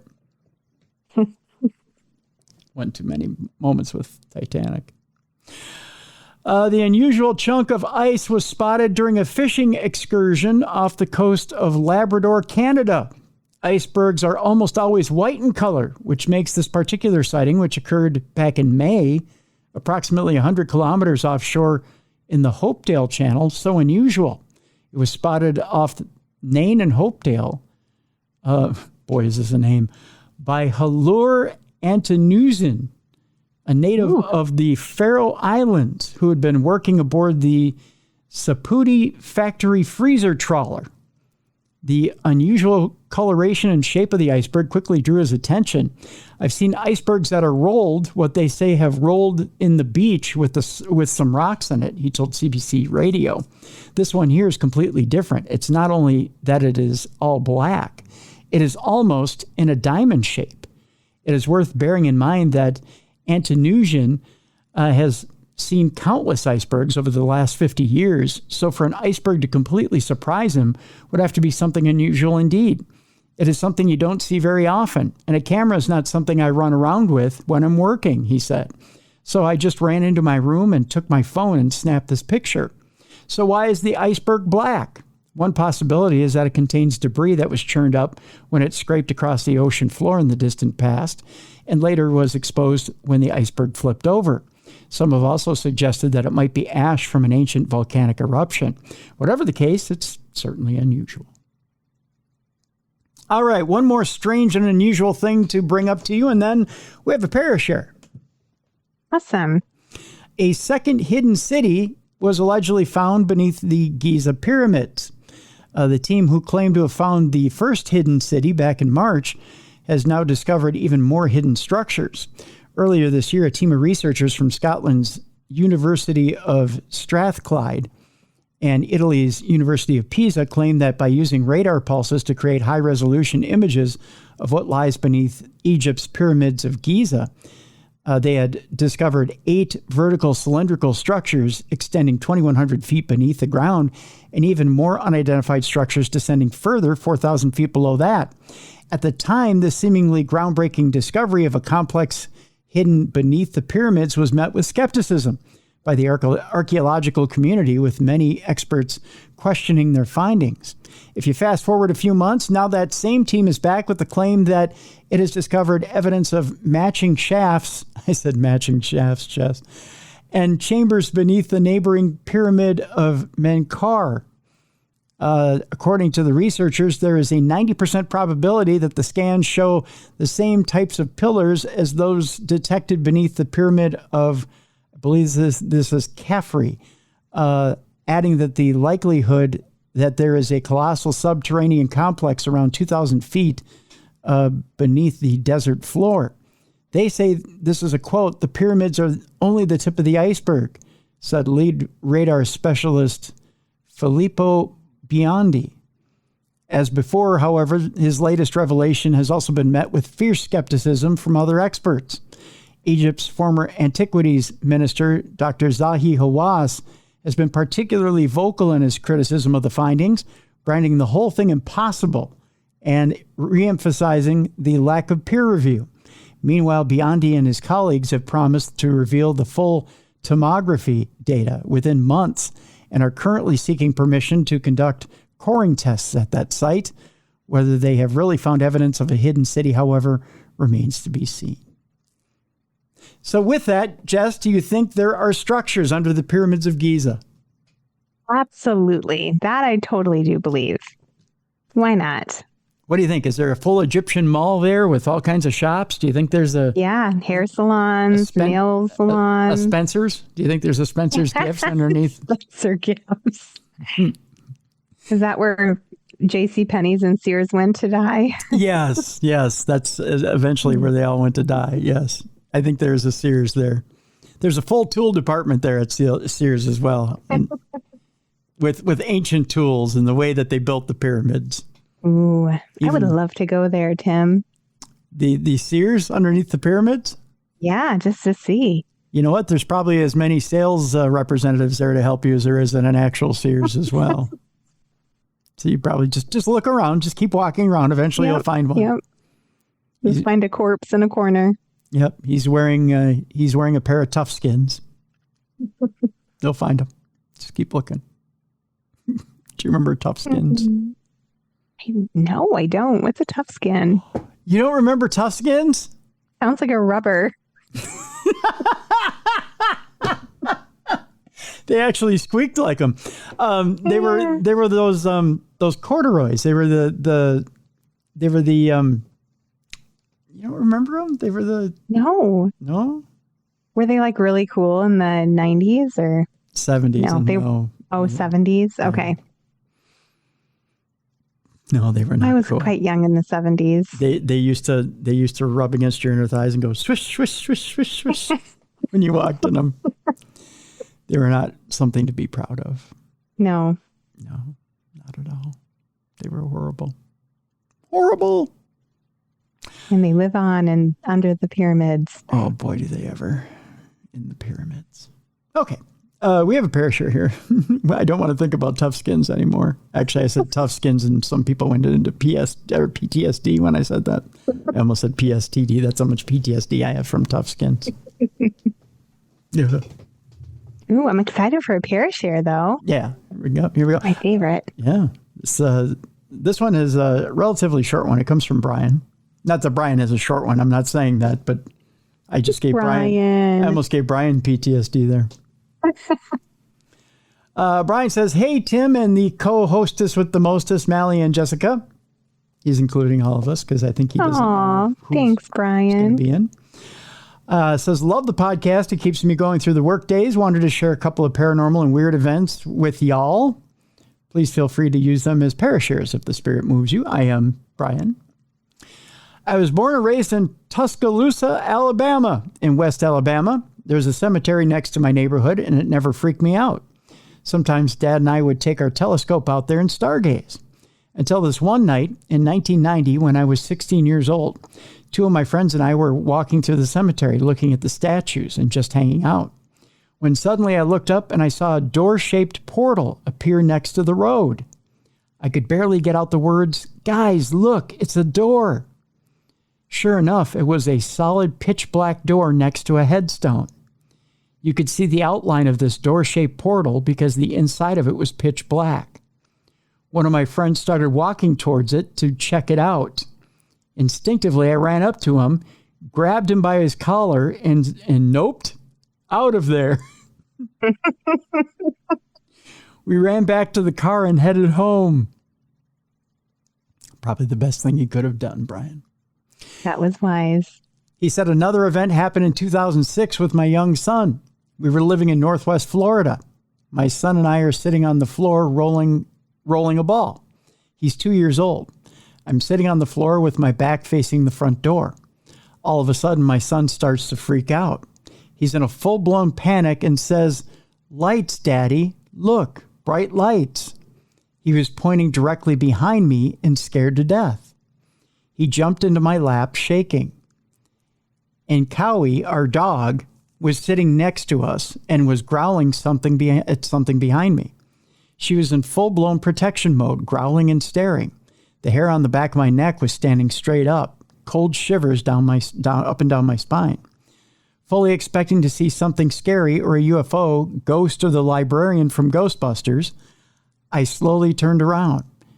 I saw nothing at all, which freaked me out even more. I called out loud, "Whoever's here, show yourself or leave."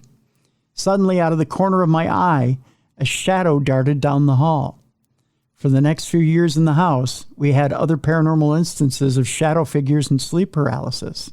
Fortunately, it stopped after we moved. Yikes. Ooh. He says, "I got a few more accounts and stories to share too. Thanks again for two of the best paranormal podcasts around. Hope you find these spooky and let me know if you have any questions." Yeah, have you got any more stories? Send them in, Brian. Send them all. Send them all, Brian. That's all we ask. Those were good. And I love the way that he turned nope into a verb. Yep, I noped it out of there. Just like the movie, Nope. Yeah, that was good, Brian. We appreciate it. That was good. We appreciate those. And if you have a story for Parashare, it's real simple. You just send it in, Tim@darknessradio.com, just like Brian did. you can write it in an email form. If you have a voice note you want to send us, you can just go to darknessradioshow.com, click on that blue button on the right-hand side. You have 2 minutes to leave your voice note. If you need more time, just rinse and repeat. Click the blue button again, leave 2 more minutes, click the blue button again, click 2 more minutes. You get the idea. I'll stitch them all together. I'll air it here on the show. Or if you have a studio just like the ones Jess and I are sitting in, make your own theater of the mind. Add your voice, add some music, add some sound effects, mix them together, send it to me. I'll review it, make sure it's airable. If it is, I'll put it right here on the air. We'll hear your theater of the mind. So there you go. All right, Jess. Just a couple more stories that are left for the show. For today, chemtrails. That's where we're going next. Okay. Evidently, 8 U.S. states are cracking down on chemtrails, and they're moving to ban illicit sky spraying. The recent move to ban chemtrails in Tennessee and Florida has now prompted similar legislation in other states. What started out as a baseless conspiracy theory has since turned into an increasingly widespread legislative movement that has now spread to 8 U.S. states, with possibly more on the way. The chemtrails conspiracy began back in 1990s, when a theory emerged suggesting that the vapor trails of high-altitude aircraft can often be seen crisscrossing the sky, and they're actually trails of chemicals being deliberately sprayed by the government for shadowy, nefarious purposes.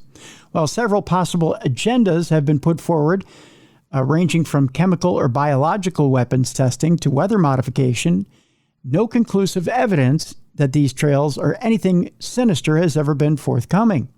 Nonetheless, in recent years, both Tennessee and Florida have introduced legislation to make such activities illegal, or more specifically, to outlaw the injection, release, or dispersion, and this is a quote, by any means necessary of a chemical compound, a substance, or apparatus into the atmosphere for the express purposes of affecting the temperature, weather, climate, or intensity of sunlight.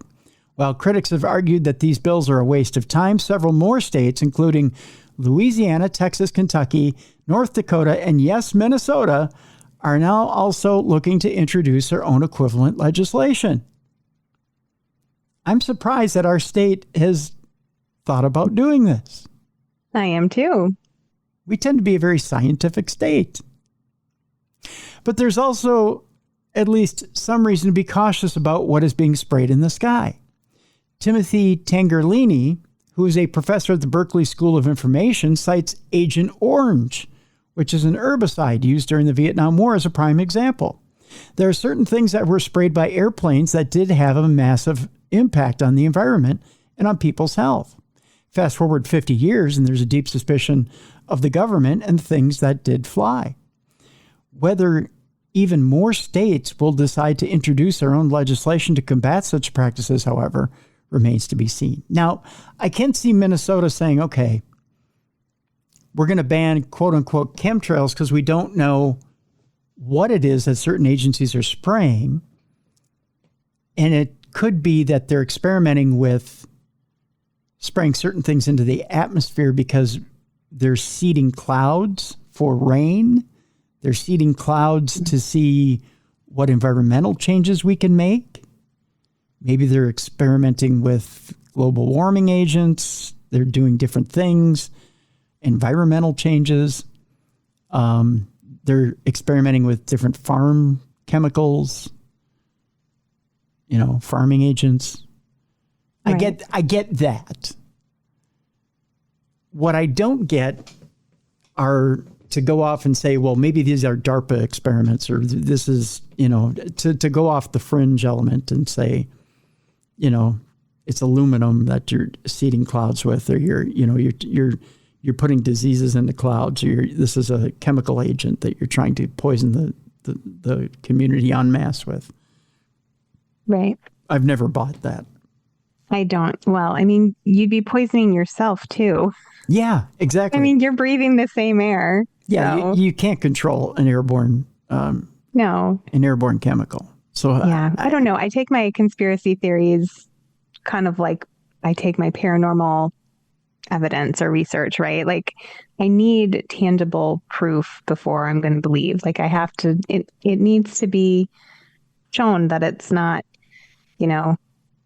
just our imaginations, our wild, wonderful imaginations, trying to make sense out of something. So I don't know. And I don't think that the government is trying to kill us.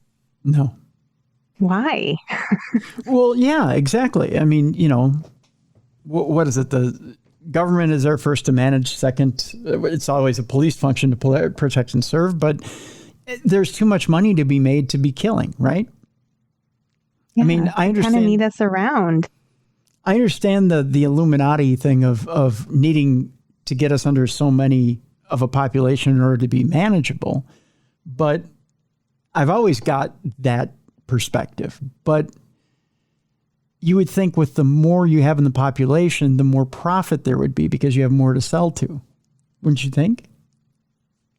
Yeah. And I mean, we'll just kill each other. We're all so angry right now. You don't have to poison us with things in the air. Right. You've already poisoned our brains. Yeah. Yeah. There's eventually we'll all do each other. And so it's not, that's a great pessimistic thing to throw out. There you go. Yeah. Exactly. Just a little ray of sunshine today. And if we don't kill each other, Jess, then by gosh, sharks falling from the sky will do it. Ooh, Sharknado? It could be. One such disc golfer in South Carolina may have run into a Sharknado. What? Mm-hmm. It's as we're heading towards the end of the program, this is one of our stories that may be one of the most bizarre stories we have today. I thought that was too crazy to be even remotely true. It is true. I'll even show you the picture here. Okay. It's like a baby shark, and don't you dare sing that song. Baby shark, do do do do do, baby shark. There it is. It is a little one. It's a little hammerhead. I can see this because this has happened with like frogs and stuff. Like they've been picked up out of the water and dropped over the land. I mean, it happens. Yeah, sometimes it happens from a hurricane. Goes over water, picks up something out of the water, drops it over coastal land, right? Exactly. Well, turns out this little hammerhead got into a disc golf game and it didn't mean to. Didn't mean to there, Jess. So cute. A disc golf game had to be temporarily halted after the animal unexpectedly plummeted onto the course. This little hammerhead shark did. Players enjoying a game of disc golf at Splinter City Disc Golf Course in Myrtle Beach last month bore witness to a bizarre interruption that they certainly won't be forgetting in a hurry. The incident, which occurred on May 18th, saw the game suspended after a hammerhead shark suddenly fell from the sky and landed on the green near the 11th hole of the course. There is no holes in disc golf. It's just a receptacle, isn't it? I mean, it's not a hole. Figuratively holes. Yeah, something like that. We couldn't believe it and kept asking ourselves, did that really just happen? Witness Jonathan Marlowe told Garden and Gun magazine, because aren't they the lead correspondent for disc golf? Garden and Gun magazine. This story gets weirder by the oh my gosh, by the sentence. I thought it would be a random fish. Yeah, because random fish fall from the sky whenever you're playing. That would make way more sense. Right, yeah. I thought it was a guppy. It just hit me in the forehead. So how exactly did a shark wind up falling onto a golf course? Well, as it turns out, the shark has been in the talons of an osprey at the time. And see? There you go. And see, we're making up big hurricanes, and it was an osprey. Yeah, it's just a bird who lost his dinner. He's so mad right now. Yeah. He's like, God darn it. He's like, son of a. And when the bird was suddenly startled by some crows, it was like, crow! And let go of his dinner. Those darn crows. Crow! When he was startled by some crows, it dropped its catch directly onto the course and hit the doofus with the frisbee right in the head. It's not uncommon to see an osprey carrying something, but when you take note because it's really cool to see, said Marlowe. It's bitching, dude. Right? That was his quote. That's how we end that story. All right, here's your palate cleanser for today, Jess. Okay. I was telling you that one U.S. man had flown for free 120 times. Yes. How, Tim? I must know the secret. I want to do this. It's easier than you think. I'm going to ask you first. How do you think he got away with it 120 times? Sexual favors. Oh, wow. Okay, yeah, sure. Yeah. How else do you let him let you on? Gosh, I don't know. Did he hide in someone's suitcase? Boy, I'm wondering. Like super bendy and small? I'm wondering how big you got to be built to be a guy and get aboard 120 times with sexual favors. You got to be built like a Maglite. Yeah. 100. I mean, is it just one sexual favor or is it the whole crew? Like, I think he even got to nail the captain. I mean, I don't know. yeah. You're just tired. It's really not even worth it anymore. Gotta have stretch marks around your mouth for that deal. So 120 times he got on board and flew for free. Okay. So how do you think he I did have it? no idea how. I honestly, like how? You have to tell me. He pretended to be a flight attendant. Well, why didn't I think of that? Why did my brain go dirty? I don't know. Look what you've done to me, But Tim. I applaud you for thinking he automatically got his knees dirty. Thank you. No, he just made it not safe for work. I'm so sorry, no, everyone. look at you. He automatically went to the gutter, and all he did was just put on a uniform. Oh, that was much, classier than my version. Yeah, see, I enjoyed your version very much, but no, the 35-year-old spent years exploiting a loophole in the system to get out of paying for a plane ticket. While flying for free would seem like a pipe dream for most, one man, Tyrone Alexander, managed to come up with an ingenious and very illegal way of getting out of having to pay for anything at all for his flights. Between 2018 and 2024, he managed to fly for free 120 times by misusing a system designed to allow flight attendants and pilots from other airlines to fly without having to buy a ticket. Using knowledge he gained from an actual flight attendant for many years, Alexander falsified his information when checking in so that the system believed that he was entitled to fly for free. Remarkably, he managed to get away with it for years because nobody had ever bothered to check. When filling out the online form, he claimed to have worked for 7 different airlines and used approximately 30 different combinations of identification numbers and contract start dates, according to the prosecution that they said in relation to the court case. In the end, Alexander was found guilty on 4 counts of wire fraud and also on 1 count of accessing a restricted area. While he is yet to be sentenced, he could be facing a lengthy prison term. Wow. I'm actually kind of surprised that they might throw the book at him. Yeah, well, again, you're in federal airspace, so. That's true. You don't want to mess with that. That's right. So, yeah, 120 times. Yikes. Flying all over the country for free. You got to think, like, the first time he tried it, he's like, there's no way this is going to work. And then it did. And he's like, 120 times later, busted. Well, after a while, you just feel entitled, right? I'm gonna go here. Who's going to stop me? Right? You get that sense of entitlement after it happens 10, 20 times. You're just like, oh, I'm going to go here. Who's going to stop me? Yeah. And when you act... He got busted, though. Yeah. But when you act like you belong somewhere and you act like you know, people don't question. It's true. It's kind of the way you present yourself, right? Yeah. Like I had a friend, a very good friend in college, who she could say anything and you would believe her because she just said it with so much conviction. Yeah. She could be telling you something that was pure BS, but she would just say it with so much conviction. You're just like, yeah. Yeah.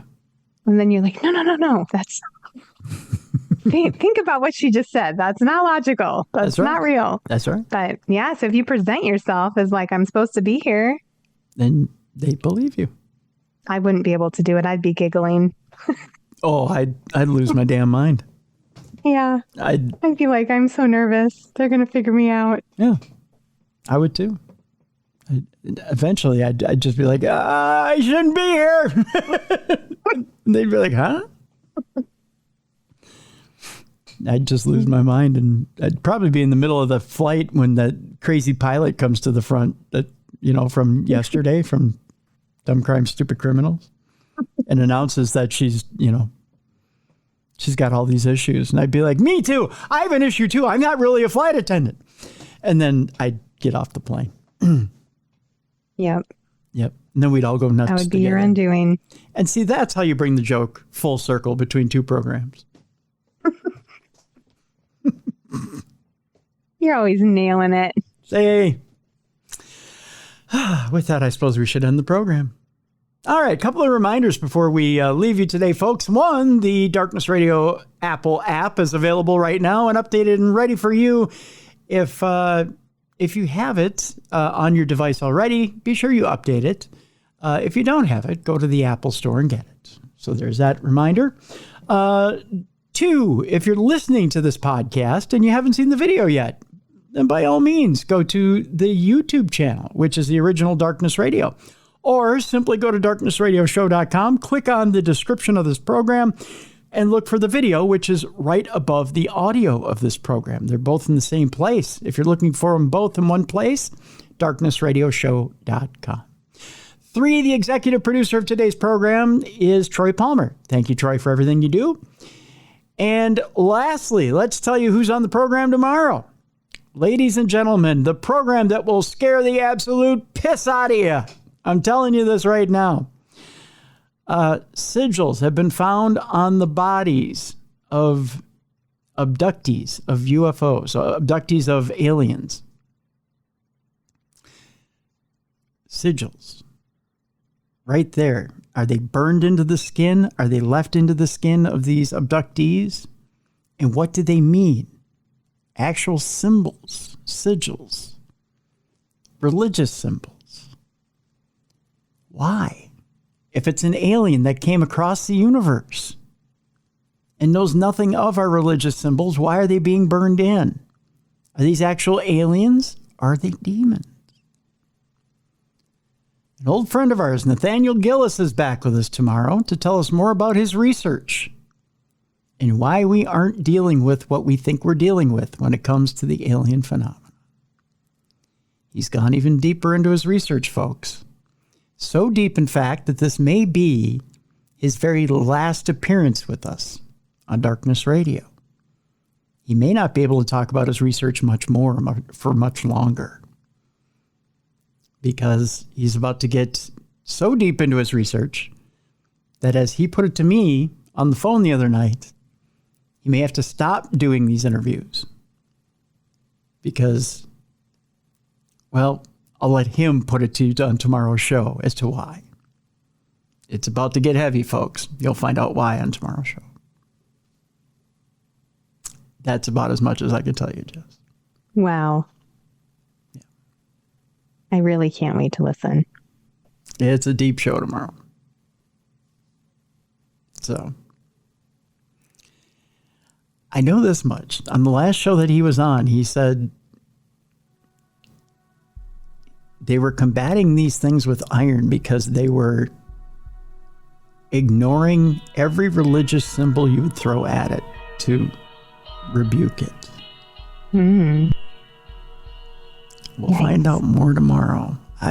I'm intrigued. And Nathaniel's been across the pond, so to speak, and commiserating with others, other experts. So I'm interested to see what it is he's come up with the last 6 months to a year since he's been on. So yeah, I can't wait. Yeah.